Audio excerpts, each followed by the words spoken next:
It's Easter. We say that Jesus has risen from the dead.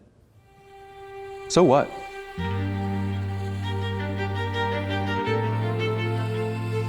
We have to think about how the earliest Christians would have thought about Easter. Think about it. They're given the concrete fact of Jesus' crucifixion, of his death. They witnessed it. Everybody knew that that had happened. Something unbelievable. They discovered that there was an empty tomb where his body used to be. And to really understand the gravity of this, we have to understand that for the first time in human history, something new happened. Someone who once was alive, died, but then was alive again.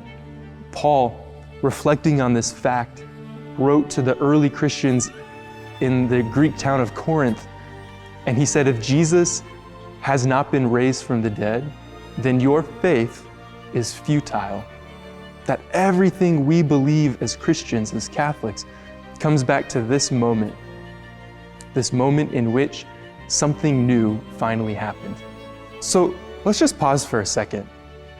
Jesus being raised from the dead is the first time something new has happened in human history. Didn't Jesus raise Lazarus, his friend, from the dead that we hear about in John 11? Or didn't he raise the widow at Nain's son who had died? And if you think about it, in the Old Testament, didn't Elijah raise somebody from the dead too? This is different. And here's why.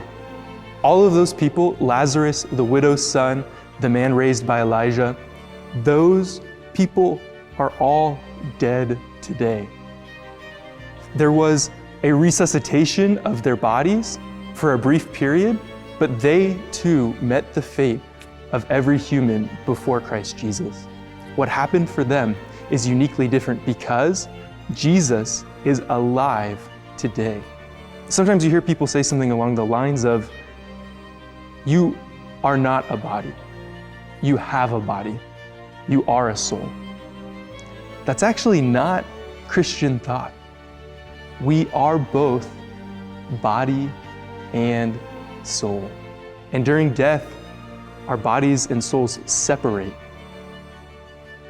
And that's usually where the story ends for us. We believe that then our soul goes to heaven and we're up in the clouds with God and we're with all the angels and saints, but we're just souls, we're just spirits kind of floating around in some nebulous thing. But that's not what we believe as Christians. In fact, early Christians argued quite a bit about this fundamental truth that we are inherently body and soul. And we believe that because Jesus was raised from the dead, that each of us, body and soul, won't remain separated after death like everybody before Jesus, but that we will, at the end of time, at the second coming, be reunited body and soul.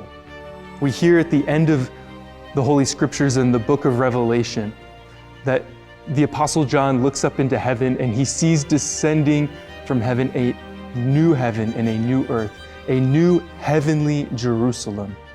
And this is symbolic of this new creation that God is beginning, that begins in Jesus in his resurrection from the dead.